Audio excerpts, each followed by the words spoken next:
You have to be consistent in one thing. You can't go dabble in this and go dabble in this, and then literally you're like, it doesn't work. You got distracted by all the shiny objects. People expect fast results, fast money, fast customers, fast followers. Your expectations for this online business are literally so high, and I love that. But you have to give yourself time to achieve those goals. If an extra $2,000 a month would be helpful for you, drop a 2,000 in the comments below.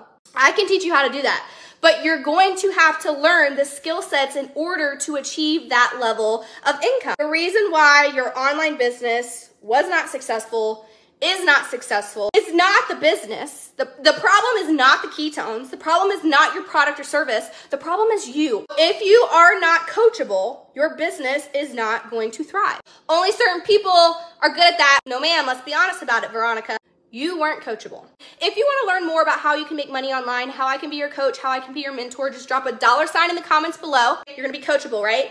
Because I only coach coachable people. Click the link in my profile, tap the first link, click online income, watch the video, and then text me at the end. I don't want to hear you guys ever again say that online businesses don't work, because they absolutely do work if you are coachable and if you work the business.